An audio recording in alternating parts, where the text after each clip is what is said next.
Misalnya saya demam. Dari mana saya bisa membedakan demam saya itu menghapus dosa, atau demam laknat, atau demam ujian iman, atau demam itu dari mana saya bisa tahu?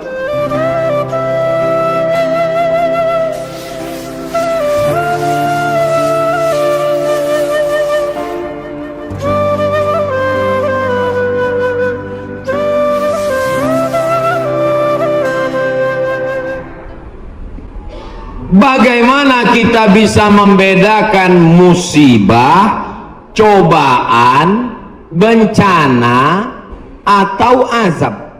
Seperti ujian dosen. Misalnya virus corona yang sedang merebak sehingga dampaknya pada kaum muslimin, khususnya muslimin di Indonesia yang tidak dapat melaksanakan ibadah umroh. Pertanyaan dari Bapak Ridwan Ahmad Faizin Emrian Abidin Bandung. Ternyata ini pertanyaan kolektif.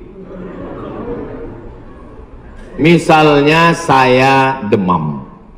Dari mana saya bisa membedakan demam saya itu menghapus dosa, atau demam laknat, atau demam ujian iman, atau demam itu dari mana saya bisa tahu? Oh, kalau demamnya cuman 36 derajat Celcius itu menghapus dosa. Kalau 40 derajat itu laknat. Kalau 100 derajat kebakaran. Di mana kita bisa tahu? Tidak ada yang bisa membedakannya kecuali introspeksi diri. Satu, la yusibul mu'min min nasabin wala wasabin wala saqamin wala syaukin yastakuha. Kalau ada orang yang kena susah hati, gundah gulana, sakit, duri menusuk tapak kaki, keluar dari rumah lupa pakai sendal, melangkah, duri menusuk tapak kaki, illa kafarallahu anhu biha sayyi'atuh, maka dengan itu sebenarnya Allah ingin membersihkannya dari dosa. Makanya kita selalu husnuzan. Ana dalam hadis kursi apa kata Allah? Ana inda husni zanni abdi bi. Aku menurut prasangka hambaku kepadaku. Maka kalau kita kena penyakit, yang pertama husnuzan pada Allah, bahwa sebenarnya Allah ingin membersihkan kita dari dosa. Yang kedua, saya nggak ada dosa Pak Ustadz. Apa dosa saya? Saya nggak pernah minum khamar, saya nggak pernah sabu-sabu, saya nggak pernah berzina, saya nggak pernah pakai narkoba. Dosamu adalah ketika kau merasa bahwa kau tidak berdosa. Itulah dosa. Dosamu adalah ketika engkau sehat tapi tak kau pakai mensyukuri nikmat Allah. Itulah dosa. Maka ke siapa yang berkata saya tidak pernah silap, saya tidak pernah salah, saat itu dia sedang silap dan salah. Al-insan mahallul khata' wan nisyan. Manusia tempatnya silap, lupa dan salah. Yang kedua, ketika kita sakit, sebenarnya Allah ingin mengangkat derajat kita, karena sebetulnya amal kita tidak cukup. Kita sudah ditempatkan di tempat surga Jannatul Firdaus, tapi ketika malaikat ditanya, sudah cukupkah amalnya? Belum. Beri dia ujian supaya amalnya mencukupkan dia dengan amal sabar. Ada amal yang lebih tinggi dari tahajud, lebih hebat daripada jihad. Apa dia? Innama yuwaffas sabiruna ajrahum bighairi hisab. Amal sabar, menerima musibah, tidak caci maki, sumpah serapah. Yang ketiga, bisa jadi laknat Allah. La ta'murunna bil ma'ruf. Mestinya kau tolong saudaramu yang ada di Uighur. Mestinya kau bantu saudaramu yang sedang teraniaya di India, tapi mulutmu diam, kau tak mau menolong. Ketika musibah dikirimkan Allah dalam bentuk bencana, ternyata yang kena bukan yang jahat-jahat saja, yang baik-baik pun ikut juga kena. Maka tidak ada cara lain kecuali mohon ampun, minta ampun, taubat nasuha kepada Allah Subhanahu wa ta'ala. Oleh sebab itu, maka yang bisa membedakannya hanya Allah, dan kita hanya berhusnuzon kepada Allah Subhanahu wa ta'ala. Ustadz Somad, saya manusia banyak dosa, tidak sholat Jumat. Kenapa nggak sholat Jumat? Man tarakal jumu'ata salasa marratin. Siapa yang nggak sholat Jumat 3 kali berturut-turut tahawunan, bukan karena sakit, bukan karena darurat, tapi karena menyepelekan panggilan Allah. Taba'allahu ala qalbi, Allah mengunci pintu hatinya. Kalau sudah hati terkunci, telinga tersumbat, mata tertutup, khatamallahu ala qulubihim wa ala sam'ihim wa ala absarihim ghishawah. 3 kali sholat Jumat kau tinggalkan, Allah mengunci pintu hatimu. Siapapun yang ceramah tak akan masuk ke telingamu. Na'udzubillah. Saya ingin bertobat dan sudah menjalankan taubat, maka sholat Jumatlah engkau. Siapa yang datang hari Jumat saat yang pertama seperti berkurban seekor onta, datang pada saat yang kedua seperti berkurban seekor lembu, datang saat ketiga seperti berkurban seekor kambing, datang saat keempat seperti berkurban seekor ayam, datang saat kelima seperti berkurban sebutir telur ayam. Sekarang banyak yang datang hari Jumat, jangankan telur ayam, telur puyuh pun nggak dapat. Datangnya kapan? Ketika khotib sudah naik ke atas mimbar, jamaah Jumat yang dimuliakan Allah, baru dia datang. Terlambat, udah terlambat sholat sunat lagi. Allahu Akbar. Pakai baju kaos tertulis, emang masalah buat Allah. Orang kalau taubat itu malu sama dosa-dosa masa lalu, bukan bangga. Ini banyak juga orang udah taubat. Ustaz Somad, saya ini baru hijrah. Dulu semua saya minum, semua narkotika saya pakai. Ente taubat apa sombong? Orang taubat mengenang dosa itu melelehkan air mata, nangis. Ada juga bukan bangga. Ada juga sebagian jamaah sudah taubat nangis. Ustaz, saya, kamu menyesal minjam uang. Kenapa hati ini masih keras Ustaz? Belum bisa nangis di saat tahajud Ustaz. Datang seorang bertanya kepada Nabi, an qaswatil qalbi, hatinya keras. Apa kata Nabi? At'imil masakin wamsah ra'sal yatim. Kalau mau melembutkan hati, kasih makan fakir miskin, usap kepala anak yatim. Siap? Ngaji jangan ditunda-tunda. Pulang dari sini langsung mampir ke rumah makan, beli nasi bungkus, bawa ke panti jompo. Anak mereka sudah meninggal, hidup sebatang kara, belikan kain sarung, langsung datang. Assalamualaikum Bapak Ketua Panti Jompo. Waalaikumsalam. Berapa semua orang jompo di sini? Ada 100 orang. Saya mau makan siang sama mereka. Semuanya 2 orang aja. Kebetulan bawa nasinya cuma 2 kan. Melihat mereka nanti menyuap, menggeletar tangannya memasukkan nasi yang kau masukkan, maka disitulah hatimu akan lunak.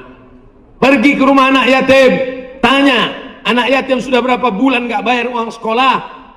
Lihat bajunya, dijahit, sobek, dijahit, sobek. Rupanya kain sudah lapuk.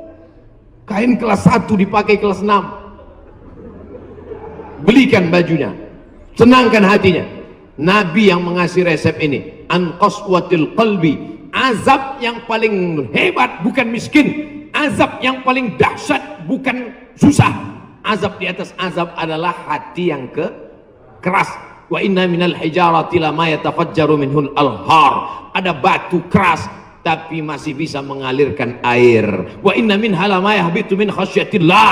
Ada batu yang keras tapi hancur berkeping ketika takut kepada Allah. Di atas bukit Tursina, saya ketika naik ke atas bukit Tursina di Mesir, tempat Nabi Musa menerima wahyu, itu nampak batu-batu hancur. Kata imam masjid yang ada di atas, inilah batu yang hancur saat takut kepada Allah SWT. Tapi kalau sudah hati menjadi keras, maka tak akan meleleh apa-apa. Kalau ada orang tidak meleleh apa-apa, pelit, medit, bakhil, itu salah satu ciri hati yang keras. Lunakkan hati dengan banyak bersedekah. Saya kalau ikut pengajian, telinga saya tahan. Kalau ikut sholat malam, mata saya tahan. Kalau datang ke masjid, kaki saya tahan. Tapi kalau sudah keluar duit, dompet saya nggak tahan. Banyak orang ketika keluar, alhamdulillah masjid ini adalah wakaf orang-orang baik di Panyawangan di Jawa Barat. Ternyata orang-orang Sunda, orang-orang Jawa Barat ini berwakafnya tidak tanggung-tanggung, langsung satu masjid. Mudah-mudahan akan banyak wakaf-wakaf yang lain insyaallah. Amin. Sekarang banyak juga orang berwakaf. Ustaz Somad, itu tanah saya wakafkan. Mantap. Begitu diurus di Badan Pertahanan Nasional, rupanya suratnya 5. Kenapa kau wakafkan tanah bermasalah? Karena bermasalah, itulah saya wakafkan Ustaz. Nauzubillah. Kalau hatimu masih keras juga, hadirlah di tempat penguburan jenazah. Berdirilah di tepi kubur tempat jenazah. Kubur, suruh kawan satu nyenggol dari belakang. Masuk kau ke dalam, kau sambut jenazahnya, kau pegang masuk ke lubang, terasa dingin dari bawah. Sadarlah bahwa kau juga akan mati masuk ke dalam. Rumahmu yang besar tinggal, istrimu akan nikah dengan brownies. Mobilmu yang mewah akan dijual, suratnya akan berganti di kantor Samsat. Tanahmu akan diganti akte notaris. Kau hanya akan membawa 2-3 helai kain kafan digulung macam dodol Garut. Apa yang kau bawa mati menghadap Allah Subhanahu wa taala? Ada orang Islam mati bawa seragam, ada. Tadi saya baru dikasih jaket kulit, sayang sekali. Tapi jaket itu pun tinggal kalau kau mati, Abdul Somad.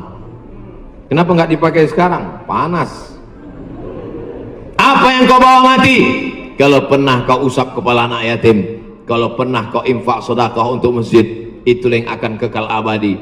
Yang mewakafkan tanah ini sudah meninggal, tapi terang kuburnya, lapang makamnya insya Allah. Amin. Pikirkan, orang yang cerdas bukan yang IP-nya 4, orang yang cerdas bukan otaknya hebat. Al-Kayyis, orang yang cerdas, mandana nafsahu, mampu menekan hawa nafsunya, wa amila lima ba'dal maut, dia beramal berpikir setelah mati. Ini banyak orang mikirnya setelah pensiun. Saya alhamdulillah Pak Ustaz udah siap nih setelah pensiun nanti. Emangnya yakin malaikat maut datang setelah pensiun? Banyak malaikat maut datang sebelum pensiun. Pikir baik-baik. Pikir itu pelita hati. Lama berpikir sakit hati. Bagaimana caranya bisa membubarkan tempat hiburan malam?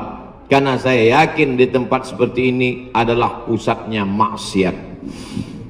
Semua hiburan malam mesti ada izin dari Majelis Ulama Indonesia, tokoh adat, tokoh masyarakat, dan disetujui oleh Polsek. Setuju? Jadi siapa yang mau buat hiburan malam nikah anaknya, dia ngurus surat 3. Pertama rekom dari MUI. Pak Ketua MUI Kecamatan, ya nanti malam mau pesta anak saya. Kata MUI, apa hiburannya? Ada keyboard tunggal. Lagunya apa? Ini lagunya, ini pulang-pulang berbadan 2. Jangan.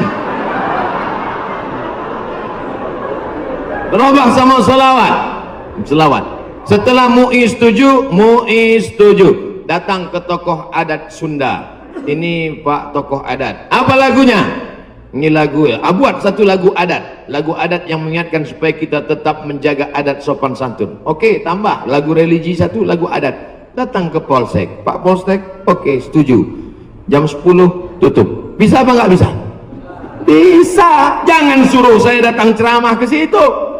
Nanti mereka sudah mabuk, baru datang saya, assalamualaikum. Nggak bisa. Ini amar ma'ruf nahi mungkar ini bukan cuma tugas ustadz, tapi tugas kita bersama.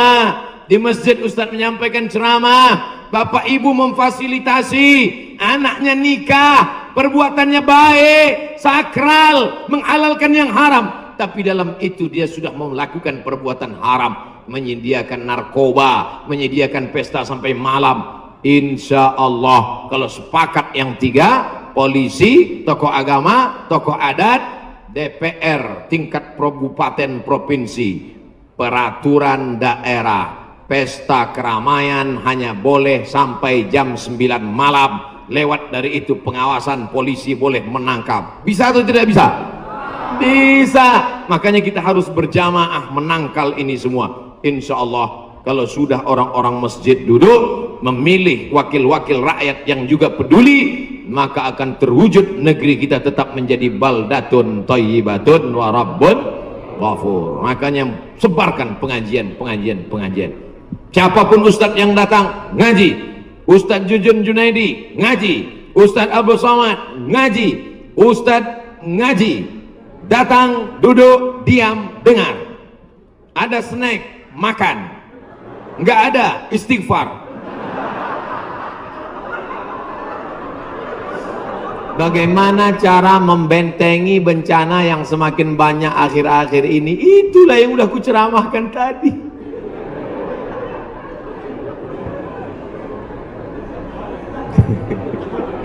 Itulah yang udah kita bicarakan selama 1 jam 15 menit tadi, brother. Tadi saya yakin ini pertanyaannya sebelum ceramah. Apabila kita sudah baca amalan-amalan penangkal musibah, tapi musibah masih saja terus datang, bagaimana sikap kita sebagai muslim? Man lam yardha bi qada'i, siapa yang tidak ridha menerima takdirku, walam yasbir bi balai, siapa yang tidak sabar menerima ujianku, falyatlub rabban siwaya, carilah Tuhan selain aku. Ada Tuhan selain Allah? La ilaha illallah. Maka kita tidak ada cara lain kecuali ridha, ikhlas, terima ketetapan Allah. Makanya ketika bangun pagi apa doanya? Raditu billahi rabba, aku ridha menerima Allah sebagai Rabb. Apapun yang kau beri aku terima ya Allah. Wabil islami dina, aku ridha Islam sebagai agamaku, apapun perintah dan larangan Islam ku amalkan. Wabi Muhammadin nabiyya wa rasula, aku ridha Muhammad sebagai rasulku, maka kita ikut sunnah Rasulullah Muhammad sallallahu alaihi wasallam. Terjadi juga ridha. Tapi kalau terjadi karena kurang usaha, hukum sebab akibat.